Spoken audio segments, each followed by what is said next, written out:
Yo, what is up, my beautiful people? So, as you can see here, and if you're, a fan of the channel, I have a lot of handhelds here, more than can actually fit on the table sometimes. I have some known ones you see here, and some unknown ones. But one handheld I got about a month ago was specifically because it claimed to be the best handheld of 2024, and that was this one here. I got this about a month ago. This is the OneXfly for OneXplayer, and it's the only handheld that actually officially claimed to be the best handheld of 2024. Well, it said it was crowned as the best handheld by PC Gamer, and so that piqued my interest. So I decided to go out and check it out, because if they're claiming to be the best handheld of 2024, at the Barely Average Dude, we gotta put it to the test. So in this video, I've been using it for about a month now, and I'm gonna tell you some of my thoughts, play some games, and we're gonna see what the quote-unquote best handheld of 2024 can really do. So let's not waste any time. Make sure you smash that like button, make sure you subscribe, ring that bell, all that great YouTube stuff, and let's get into this. We're gonna really, take a dive and see what this thing can really do. Let's do it. Okay, so we have the OneXfly here, and the whole point of this video is we're gonna just play 10 games. I have 10 games picked out to put this device to the test, to see what it can really do, to see if it can stand up to the claim that it is the best handheld gaming PC of 2024. So, but before we get into the 10 games, I'll make sure I have timestamps so you can jump around to whatever game you want to see in particular. But I think I should talk about, just some aspects that I've noticed about this device, what stands out to me, and what I think, lends to the case of it being the best handheld of 2024. Now, it does have some great aspects. Now, as far as the design goes, fairly common design, just a screen with controllers on the side. We've seen this before, but it is very small. So that's one thing that really stands out, is just the size of this device. I'll put it next to some of the big boys here, just so you can get a sense of the size here. Here it is next to the Steam Deck OLED. Here it is next to my favorite device, the ANEO Kun. Here it is next to the big boy, the Lenovo Legion Go. Here it is next to the ROG Ally here. Similar size, but much smaller for having the same 7-inch 1080p display. And here it is next to a smaller device here, a 6-inch device. This is the Tactoy Xenix, actually formerly known as the AYN Loki Max. As you can see, not much different, even though the screen is 7 inches, which is around, I think, 15 or 20% larger. But as you can see, not much bigger than the 6-inch device. So the design is pretty standard, but the size is actually very impressive for a device that has a 7-inch display, 1080p. Ergonomics, it actually surprised me, because it is a small device. I have pretty large hands, as you can see here, but it does feel good in the hands. I must say, I did add like these little these grip pads on the back, because it is pretty smooth. But as far as the actual ergonomics, the grip, it does feel good in the hands. Even though it is a pretty small device, it has a pretty substantial and comfortable grip. So ergonomics feels good, and the overall design, the build quality, everything just feels great. Like, there's no creaks, there's no like weird any issues in the actual structural integrity. Like, it is very solid, feels very good. I give the design an overall A+, because everything just feels good in the hand. Has the ports that you want to see: USB-C 4.0, USB-A, and another USB-C 4.0 on the bottom, so you can get eGPUs and all that. So my overall thoughts on the overall device as a complete package, it definitely holds up. I give it an A+.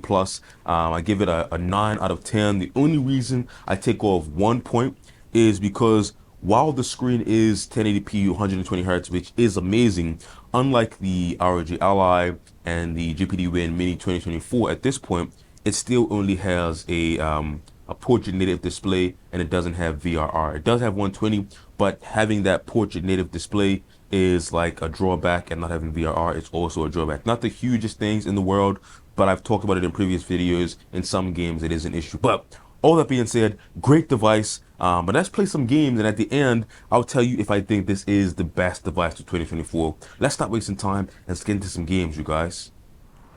All right, you guys. So the first game we're checking on now is CyberPunk. Though we start off with a heavy hitter here, and we're at 1080p, like a low medium mix on the graphical settings, and we can actually get a pretty good frame rate here, anywhere from around 50 to 60. Right up here in the city, we're getting around 60 to 65 FPS. So the performance is actually good. We know that we have that 7840U, 32 gigabytes of RAM that is running at 75. 100 megahertz or mega transfers, whichever one it is, and performance is actually solid. Not sure if you can see the frame rate up there on the top, but we are getting around 60 to 65 FPS here. Let's see if we can get into a vehicle, see how it does there. But performance is very solid, but in gameplay you don't really notice much difference among the 7840U devices, and this is no different. But it is not a lacking performer. So yeah, as you can see here, we're getting around 60 still in the car here, but the performance is great even in games like Cyberpunk. There's no real complaints about the performance. So yeah, I mean, it's just a great experience overall. Like I said, ergonomics feels good even though it's a smaller device. As you can see here, my hand isn't like too cramped. Even going to the joystick, to the buttons, it's not like too cramped like being down here or something. It just feels good in all aspects, and what I have experienced is definitely enjoyable. Let's get into the next game. All right, so the next game we're playing here is Elden Ring, and for some reason I'm getting bad performance in this game. Like I'm at 1080p low settings, and I used to get like 50, 60 at on average in this game. But right now I'm getting around 30 to 35. I'm not sure if if the driver or something broke this game. I didn't want to not include it because I'm having a performance issue. It still is a great game to play, but for some reason I am getting much worse performance than I was getting like just 2 weeks ago. I don't play Elden Ring too much, but just about 2 weeks ago I was playing this game, and performance was around 50 to 60 on average, as you would expect, 1080p low. I'm not sure if like a driver or something broke the game, but I am getting like 30 FPS on average now. If you're having this issue with Elden Ring on like your handheld with a 7840U, let me know in the comments. I didn't want to like not include it because it is definitely a great game, but I just thought I'd point that out. I'm not sure why I'm not getting like bad performance in any other game, but I didn't want to not include it just to like hide the fact that right now I'm getting bad performance in this game. I don't take anything from this handheld because I'm experiencing it across a wide range of devices. I've tested on like 4 handhelds at this point, and this is like some weird performance issue.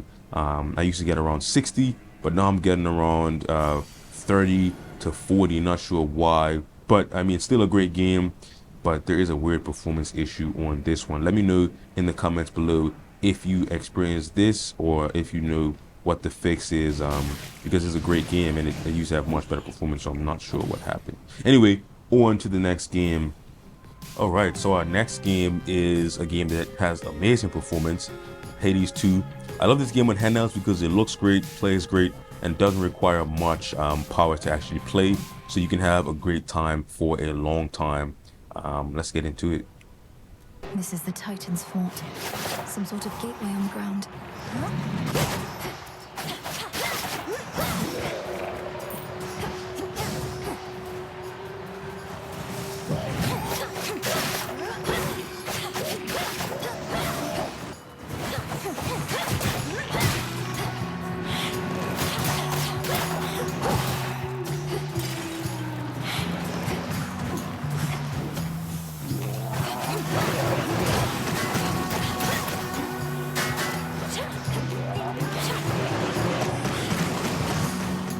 Anyway, great game, runs amazing. Let's get into the next one. All right, so our next game is Spider-Man Miles Morales. You know, if you got a handheld PC, you gotta have Spider-Man on there. This is an amazing, great game. It's one of the games that recently got FSR 3 with frame generation. So frames are through the roof right now. We're getting around 90 FPS. We're at 1080p low medium mix as far as settings go, and this game runs amazingly even without the frame generation. If you don't like frame generation for whatever reason, you can turn that off and you're still gonna get around 60 FPS. in most cases, and this is just an amazing game to play on a handheld here. And I think it's one of the best like games just to, you know, hop in, have some fun, and enjoy being Spider-Man. It's just one of those games where it is amazing just to play and just have some fun. But yeah, runs amazing, especially with frame generation. You can see we're getting over 100 FPS here in this fight. And yeah, performance is great, no complaints there. It's just an amazing game to play, very fun, especially with the swagger of a black teen here. But you're having a good time, and this is definitely one of those games that makes me excited to see where FSR 3 is going to go for these handhelds and low power devices, where we can get a little bit better performance without needing so much power here. But yeah, amazing game to play, and no complaints here. This is just one of those fun experiences you get on a handheld with that frame generation. Now, I don't like frame generation in every game, and this guy is stuck inside of the building here. But I mean, for some games, it does work good, and this is one of those games where it does work great here. So yeah, anyway, Spider-Man works great. Let's get on to the next game.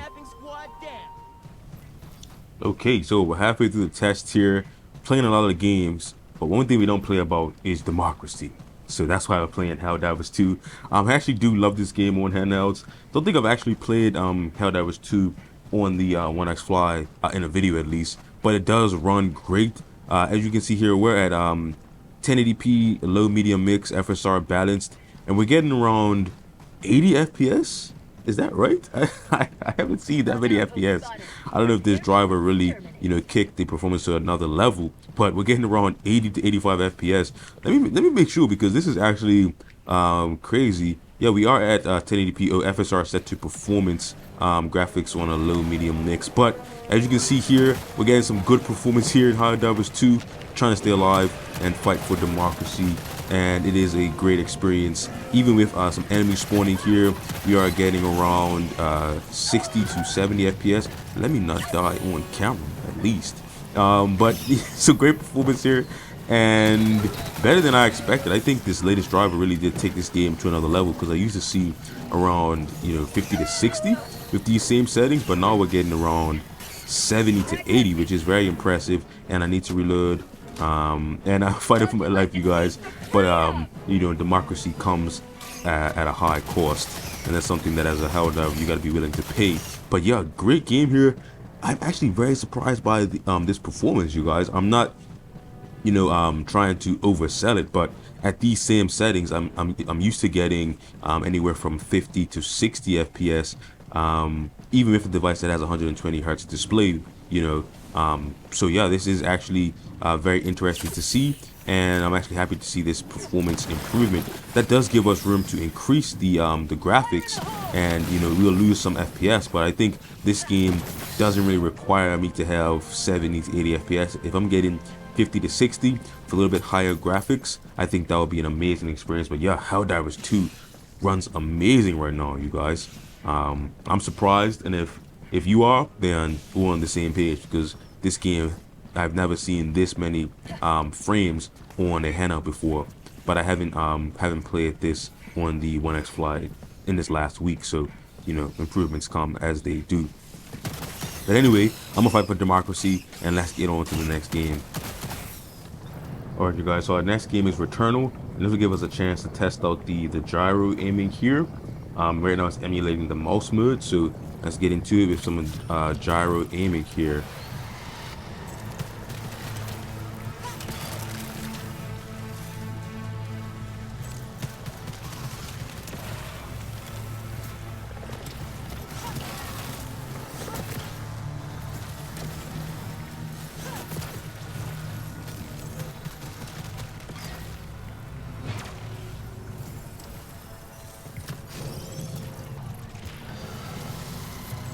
So the gyro aiming in this game actually does work nicely just to help you get on your target.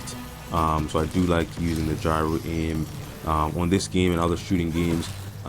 You'll see later on in this video, we're gonna play some Call of Duty, and we're gonna utilize that gyro as well.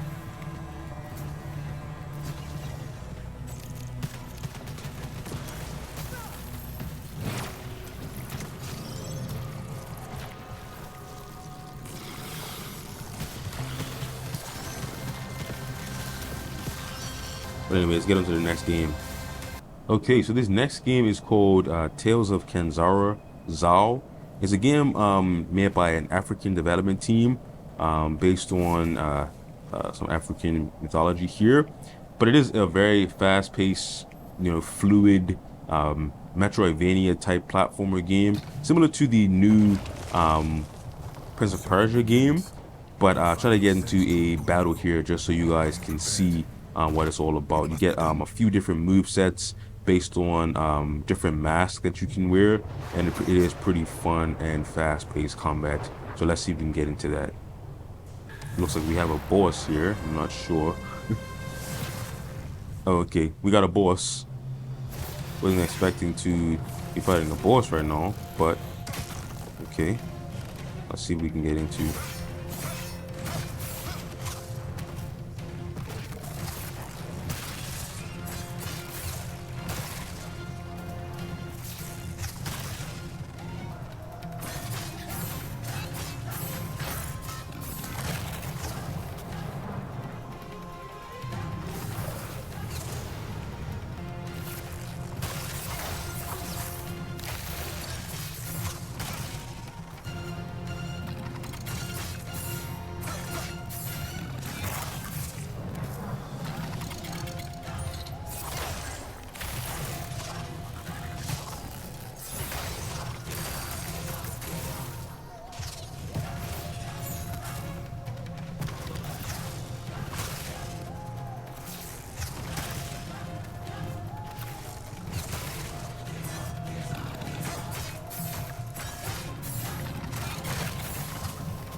Alright, so our next game is Dirt 5, one of my favorite fun little racing games here.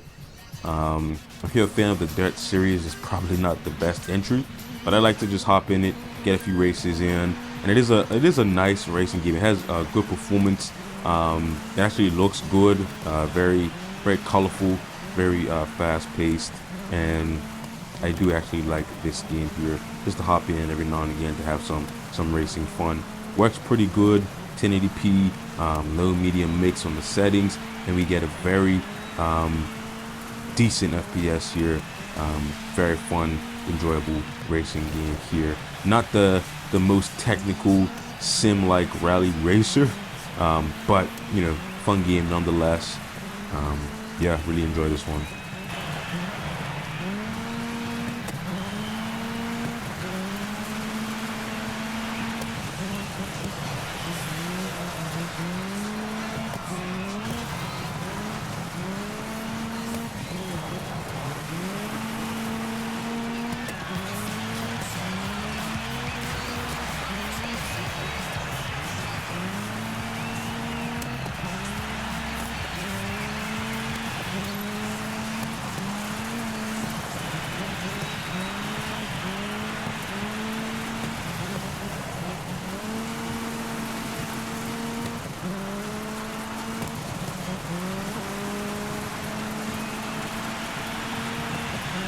Okay, I'm having too much fun here in Dirt 5. Let's not waste any time. Let's get on to the next game here. Only a few left, so let's get into it. Okay, playing some Call of Duty here. This is Cold War. I know it's an older one, but this is the one I had installed, so don't judge me. But this is going to give us an opportunity to check out the gyro aiming here, just to see how it works in games like Call of Duty. As you can see here, I can rotate the device to get some aim going. It's hard to play behind the camera, but hopefully you can see what we can get into. We have an enemy over here pretty far, and we are able to use that gyro just to lock on to our target. As you can see here, when I move the device, I'm not touching the right stick, and it is moving the gun here, which is a great feature to have for playing FPS games when you have just a joystick. It really does improve the accuracy there. Not sure how it comes over with camera, but as you can see, I can find my target, and I'm reloading, and I can lock on, and then just get my sights where they need to be.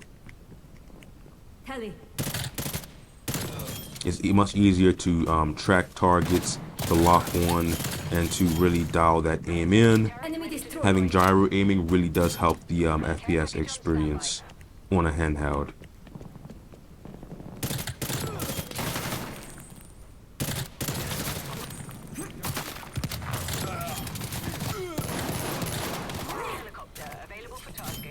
Anyway, let's hop into the next game, our last game here, before I talk about if I think this is the best handheld of 2024.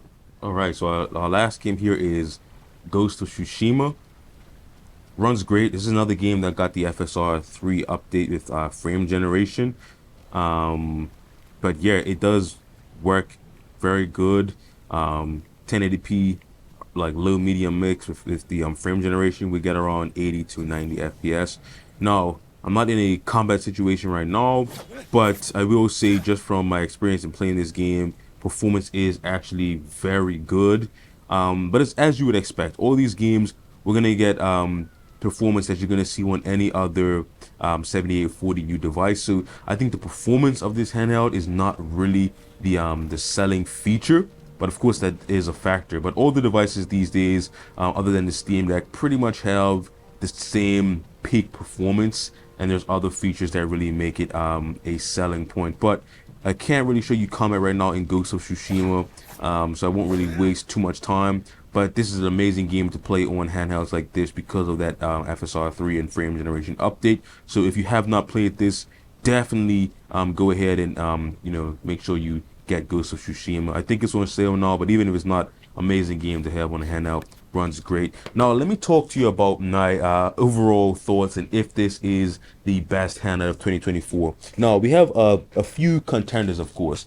Now the original ROG Ally is always going to be on the list. It's about to get surpassed, I guess, or replaced by the ROG Ally X. So we'll see if that can actually replace it as the best handheld of 2024. But then we have devices like the Steam Deck OLED, which cannot be ignored. And these two, I think, are on the opposite ends of the spectrum. We have the Windows handheld, and then we have the SteamOS Linux handheld. And I will say that as far as being the best handheld in 2024, my philosophy is this: no one handheld is the best. I've tried so many different handhelds. For example, the Aeneo Kun is my favorite handheld still to this day. Even though I have all these other devices, the Aeneo Kun is my favorite.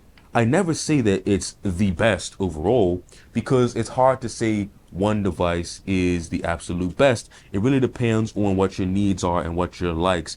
I know that's a cop-out, but there is no one best device. For example, if you love the Steam Deck OLED, I can always say, but hey, the performance isn't as good. And you might say, well, that doesn't really matter. But to some people, it does matter. Or I could say maybe the resolution is too low. And you might say, resolution doesn't matter. And then some people might say, actually, it does matter. Then some people might say the ROG Ally is the best. And someone else might say, well, the Legion Go has a much larger display. I won't play anything smaller than this. And for them, that really matters. So there is no one best device, because they all have different pros and cons, and they all fit different needs. I will say the OneXfly is an amazing device. Undeniable. Is it the best device of 2024? For a certain person, I could see this being the best. It is very compact. It still feels very ergonomic. Performance is amazing. Battery life isn't the best, like a 49 watt-hour battery. It is larger than the ROG Ally, so you're going to get maybe 20% more battery life than the ROG Ally in a smaller package. It is amazing. Performance is great. Build quality is great. Everything is solid. Is it the best? I don't really believe there's a best, but is it amazing? Is it awesome?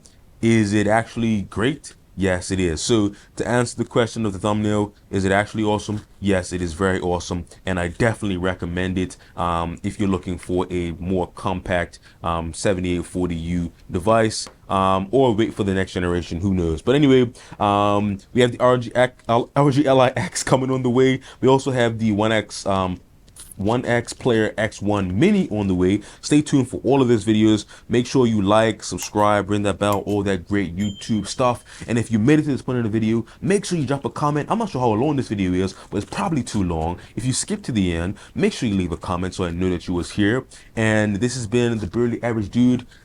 OneXfly, is it the best? I don't know. You decide. Is it actually awesome? Yes, it is. Anyway, I'll catch you guys in the next one. Peace.